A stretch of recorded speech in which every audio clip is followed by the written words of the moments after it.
Hi, I'm Marcel, and today I'll be going over the post Sell Me on Your Favorite TTRPG Setting by Basil Neverherb on the RPG subreddit.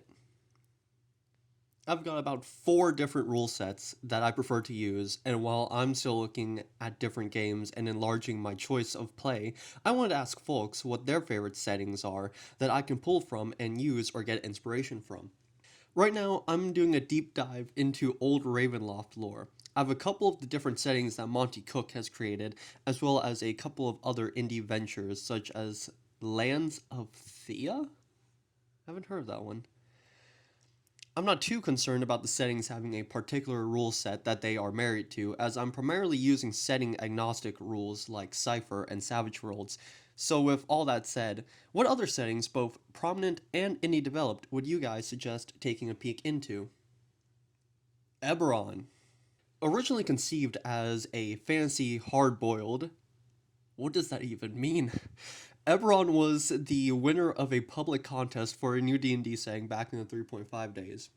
It's got everything from D&D, but often not as you know it.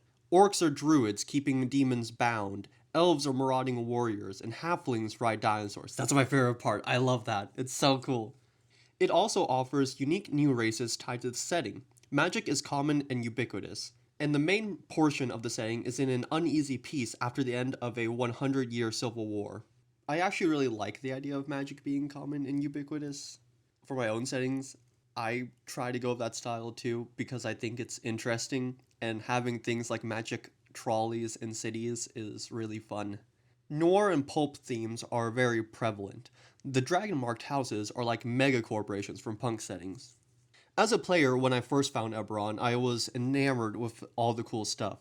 Playing as a warforged, exploring the dragon marked houses, and fighting on airships and lightning trains. Yep, yeah. There's the sorta semi steampunk stuff. As a GM now, I find the flexibility of the setting to be the most exciting.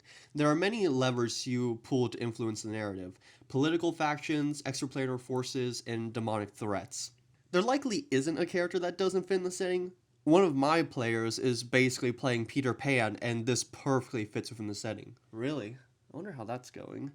As for the many levers, I feel like that's not tied into the setting. You can do that with a lot of settings, even if it's not something that they're particularly built for, or I guess marketed as. I do a lot of political intrigue stuff, or like I try to do that in even things like normal fantasy D&D. The main author, Keith Baker, is still active and regularly publishes new blog posts and has put out several new books for the setting. There is a popular Savage Worlds conversion of it as well. I like Eberron so much that I even wrote a Blades in the Dark conversion for it. Electric Bastion Land is a weird fiction melding of Terry Gilliam, China Mayville, and the Muppets. It's set in Bastion.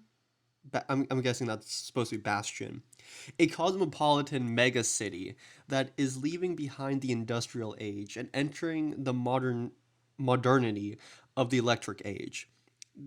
The lands around Bastion, yeah, are wilderness, miserable towns, and failed cities. As you go further, you essentially travel further into the past.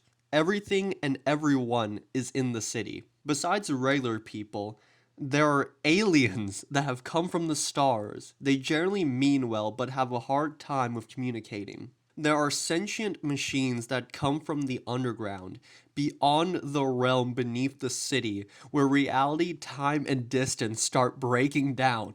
Finally, there are mockeries, which are essentially Muppets. The city is too complicated and big to truly understand. It is mired in bureaucracy, so like regular stuff, okay. But no one knows who is in charge. Yeah, same. Everything is overseen by at least 2 councils that are probably too busy arguing over jurisdiction with each other to actually govern anything. Too real. This is too real.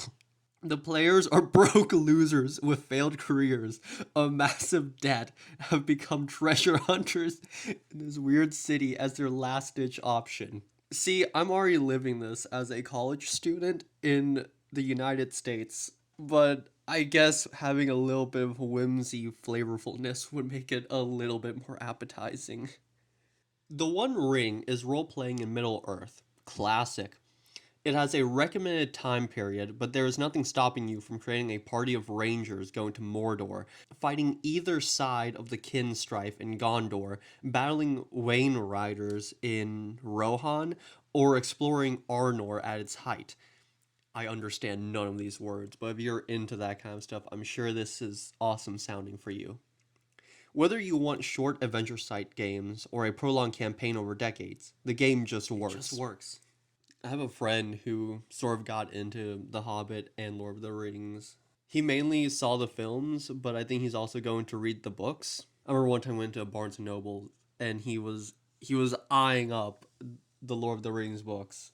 So as a GM, it's incredibly intimidating to be asked to run a game in a world I'm only somewhat familiar with, but has the depth and reputation of Middle Earth. How do you reconcile the constant anxiety involved with getting something wrong in a widely known and explored setting like this, especially knowing it's well thought out with tons of very specific lore and very specific reasons for the existence of things that can be easy to miss, especially if having to improvise? This is an issue that I see a lot of people have with running pre-established settings. Just sort of like that anxiety of overcoming the hurdle of having to know a lot of things and improvise. The comfort of many settings I've run is knowing core values of the setting is pretty much good enough to get going, and I'm less afraid to make mistakes in a kitchen sink or less known piece of work. A player asked me to run this system, and I had to turn it down because just trying to put basic pieces together for an adventure felt daunting when you're trying to portray a piece of an intricate world like Tolkien's, and doubly so for players that would be excited for it, and therefore know quite a bit about it. Changeling the Lost. Me and my friends sometimes play Vampire the Masquerade. Some somewhat acquainted with this setting system, sort of. You play a changeling, a human abductee escaped from the Fae, but you can't go home. You're a Fae creature now, bound by weird magic, and a living mannequin has taken over your life. Now, you'll navigate the twisting politics of your quartz, battle horrifying goblins and huntsmen, and explore realms of dream and fairy. But above all, you're a survivor. You'll grow, heal, and take back your life. On the surface, urban fantasy horror with a beautiful fae madness. On the inside, a deeply human story of surviving traumatic abuse. Yeah, a lot of the White Wolf games can be like this. The one that I know more, Vampire, depending on the edition, I mean, the themes are always the same, but some of them play into different themes more. Yeah, you're a vampire. You do vampire stuff. You have to go and drink blood and make sure you don't get found out. But it's a very politics heavy game if you want it to be, because vampire politics is rough to say the least.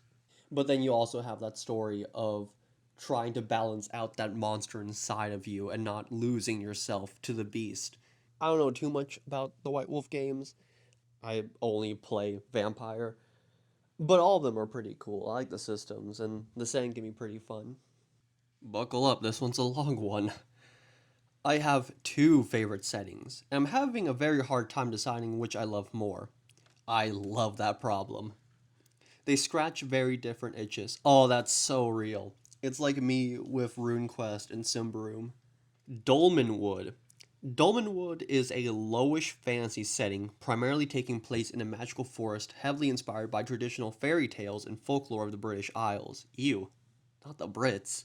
It's a great mix of dark fantasy and the more whimsical nature of Middle Earth. There's a free PDF that gives a cursory introduction to the setting. You can find it here. I've heard about Dolmenwood before. I'm not too studied up on it, but it seems like an interesting setting if you're into that kind of thing. Warhammer Fantasy is the other one they were talking about. A grim world of perilous adventure. I'm going to quote Cubicle 7 on this one, as the setting is not easily summarized. It's a massive setting, detailed thoroughly in video games, hundreds of splat books for Warhammer Fantasy battles, Warhammer Fantasy roleplay, and hundreds of novels. I am well aware. I've had multiple friends in my life who have been really into Warhammer, mainly 40k. The empire of Karl Franz stretches from the Sea of Claws in the north to the Black Mountains in the south, and beyond that perilous range, the wild and untamed lands of the border princes. It is a beacon of civilization in an untamed world. Sigmar, its founder, is now a god, his influence still shepherding his chosen peoples. From mighty Altdorf, all are fairly ruled, from the poor citizen to the most luminous noble, each a proud heir of Sigmar's glorious destiny. That, at least, is what the child of the sycophant claim. The truth of life in the Empire is rarely glorious, often short, and never without peril. If you wish to climb out of the gutter, you have better have the coin to pay for the privilege, or, failing that, a blade to cut your way free. The Empire itself is a fractious mess, a handful of great provinces vying for power, and always with a keen eye towards snatching any advantage from its neighbor. The nobility are witless hedonists, or scheming misanthropes, heedless of the suffering left in their wake. A cankerous state cannot go on, and indeed revolutionaries whisper of a better world. Some preach that the ancient and terrible gods, the ruinous powers of chaos, offer the only hope of change. They whisper sweet succor and velvet promises, embracing the witch, the mutant, and the heretic. Their secret plots and unseen deeds suffuse the old world, and patiently they await that prophesied day when they will arise from their secret places and throw down the works of man and elf and dwarf to usher in a terrible age of chaos. From this tangle of political machinations, hidden cults, and foul ambition, a scant handful dare to hope for something more. Ordinary folk who refuse to accept their lot in life, who dare to hope for a better life. Whether by sword or by flame, by hidden betrayal or by tremulous sin, they mean to claim it.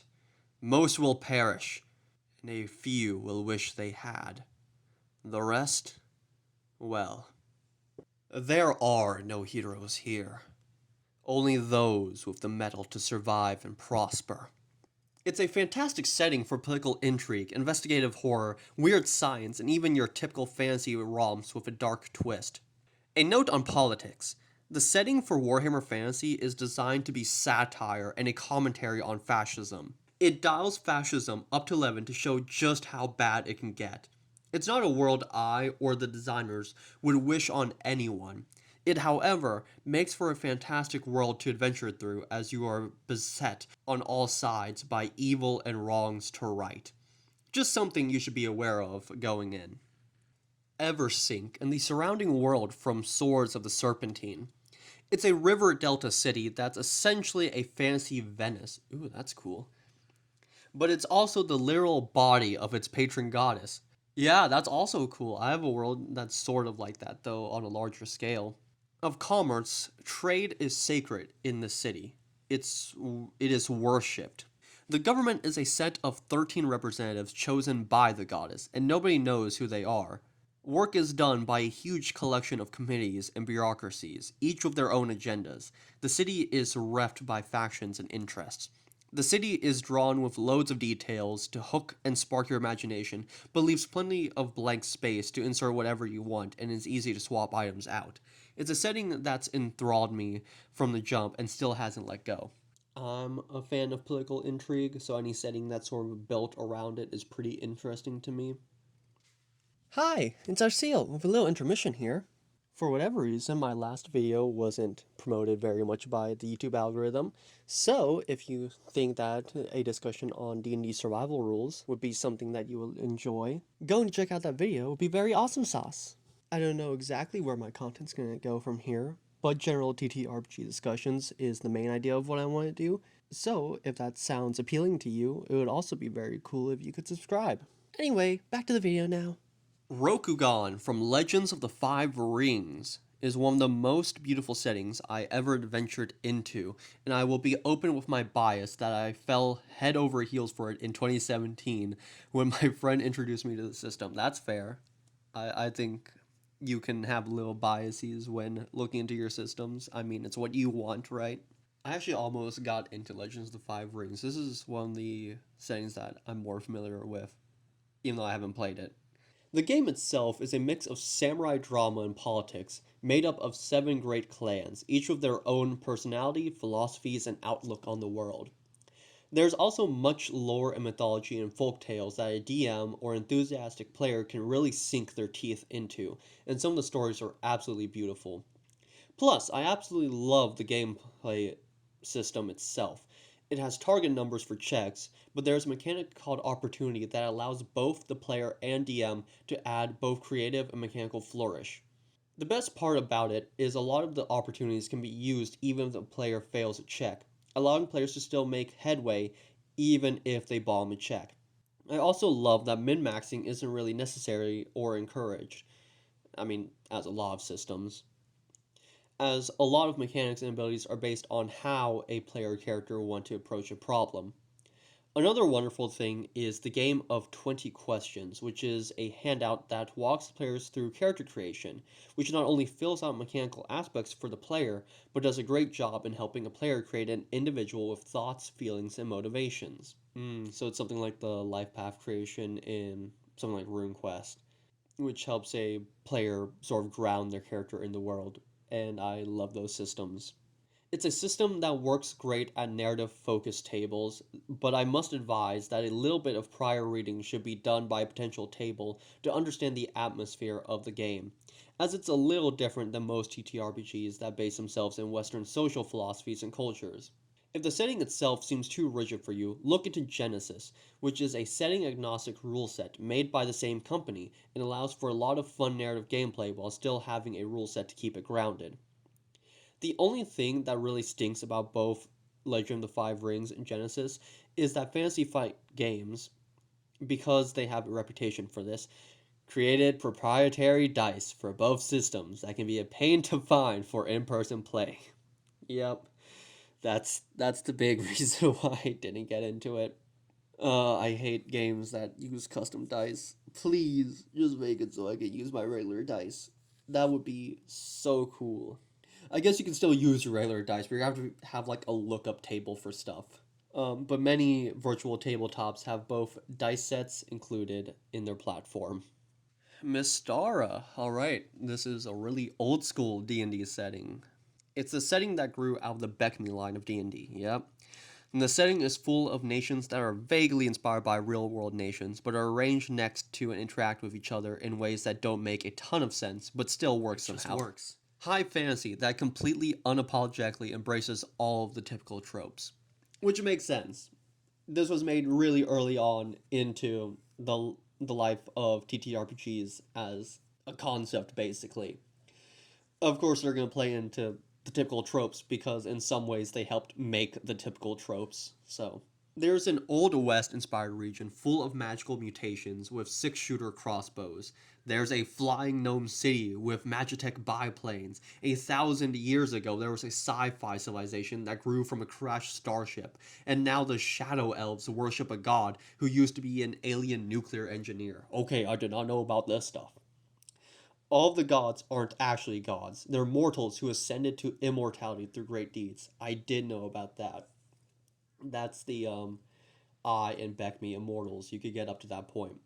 The rules cyclopedia that you can get for basically all the rules in one, while has some of the rules I've heard isn't completely there with all the immortal rules. So if you're trying to get into the system and not just the setting, that's a little thing to keep in mind.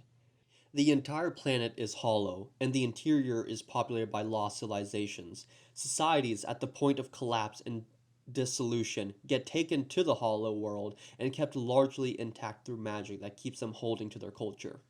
That's interesting, okay. But since those cultures were near their end, everything's more than a bit dysfunctional. I mean, what culture isn't? The entire setting feels like it's made by the most earnest and creative middle school D&D group. I honestly don't know that I'd ever want to play a D&D kind of campaign in any other setting. That's fair. I get a lot of that sort of vibe from it too. Thinking about it, it really does sound like the type of setting that I made when I first got into D&D. It's like a smorgasbord of a lot of ideas that I borrowed, from other things. But I guess because of that, and because of how early on it was created, there's that charm to it. Symbaroum is my favorite setting for fantasy. Hell yeah, I'm with this guy. It's really cool. The system too. Okay, the system not so much. Great. Look,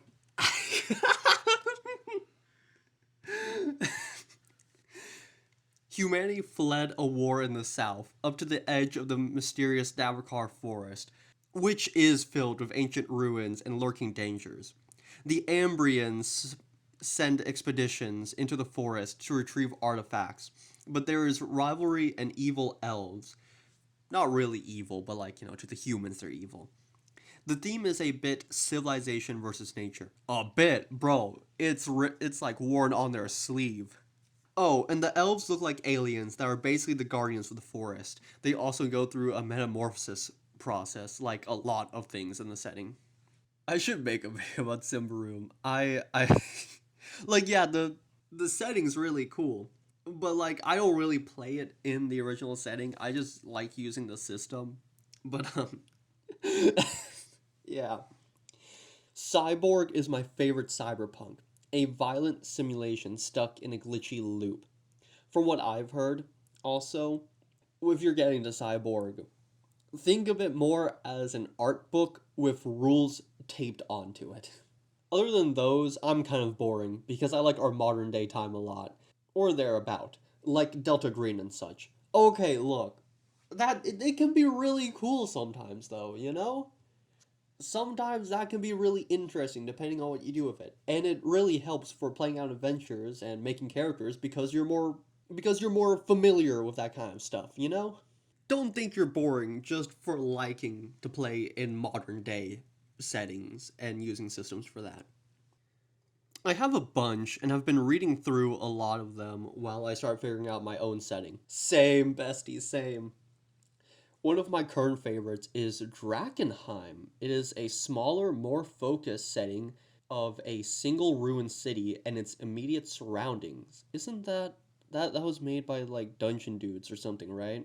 A lot of high fantasy stalker complete like the game. Complete with mutations, fantasy radiation, and a bunch of detailed factions. To me, their faction layout and systems are the gold standard. I guess I'll have to look at it. A decent meta narrative is already there as an adventure option, but it is a detailed enough setting that you could repurpose it easily enough. RuneQuest slash Glorantha, and I'm all with this person. I love Glorantha. What a sales pitch. The name speaks for itself. It doesn't say much though. That's true. I know a lot of people have sort of this back of the head awareness of RuneQuest or Glorantha. At least that's how it was for me when early on when I started getting into TTRPGs. I somehow stumbled across RuneQuest and Glorantha. It was kind of cool. It's really fuzzy at that time period. Like I didn't know much about it, but I just kind of ambivalently knew it existed. Iron Kingdoms. It's a steampunk fantasy setting originally made for D&D 3.0, but has expanded to have its own war game. Okay, so it's a war game. Its own TTRPG setting. Well, I spoke too soon. Several board games, and of course a D&D 5e version. Okay, wow, that's cool. There's lots of conflict in the setting, which makes it easy to come up with interesting plot hooks. There's also so much flavor in the lore. It's got that D&D but blank of Shadowrun going on, but steampunk instead of cyberpunk. It's similar in some ways to Eberron, which is another of my favorites, same, where you have a mix of magic and technology. But whereas Eberron is sort of 1920s, 1930s vibes, Iron Kingdoms is more late 1700s to World War One. Also, whereas Eberron has magic acting like technology, Iron Kingdoms has technology fueled by magic and steam, which gives it a different flavor as well. I'm getting ready to run a campaign of it again using Savage Worlds, which works so perfectly for it. Alright, another log one. Oh wow, so many good ones in my collection. I can't just stick with one, so I'll list some favorites. World of Darkness, I guess all of it together. This is a no-brainer. Multiple game lines sharing the same world, highly political and conspiratorial, literally hundreds of books worth of mostly quality lore. Mostly. I don't think anyone can argue there's any TTRPG setting anywhere as rich and immersive as this one. Whoa, okay. Listen here, buddy. Sure, there's a lot of it. But also, I think I can argue that some settings may be more rich and immersive. Once again, Glorantha. It's been here since like the beginning of RPGs almost, so got a lot of stuff to work with. Coriolis, the Third Horizon, and Coriolis, the Great Dark. The original Coriolis setting is freaking amazing. Very political and religious, themed after Arabian mythology. Mysterious past history with a precursor race. I thought they had shot this one to the moon. And then the Coriolis Great Dark Kickstarter goes live, and you take a lot of the themes from the original and you mix with a dangerous exploration theme heavily inspired by 18th and 19th century explorers in shows like The Terror. Wow, just wow. I very eagerly await the release of this game. Oh, did I mention this is sci-fi? Yes, that is also true. Coriolis is a sci-fi setting, which I maybe I'm just looking in the wrong places, but you would think there'd be more of them, but it doesn't feel like there is, at least like well-known ones. Blades in the Dark. Take Victorian era London, add in characters that run a criminal organization, and then place them into a city that is forever cast in darkness and surrounded by a giant army of angry ghosts, some of which are occasionally found in the city proper. The setting sells itself. I mean, I don't know about that one because like I wasn't sold on it, but okay. The One Ring. I mean, it's Tolkien's Middle Earth, so duh. What's most important, though, is that the mechanics of the game do an amazing job of bringing out core concepts of Tolkien's world, like corrupting lust for power, the exhaustion of travel and dealing with troubles, and the comfort of knowing when you have a warm home to return to unwind. Heart. Holy! I can't even begin to describe how utterly mind twisting the setting of this one is. You play characters running underground to escape the cutthroat politics of the Spire, another great RPG, by exploring the cave system connected to the reality destroying mystical heart that powers the great city above it. This game is body horror on LSD. It's worth buying the game just to read it. Interesting, okay. Colt. Not a fan of the game mechanics, try as I might, but the setting is horrifyingly surreal. It's the closest I've ever seen to a legitimate Clive Barker's Hellraiser RPG, heavily inspired by Gnostic traditions. How screwed up is it, you may ask?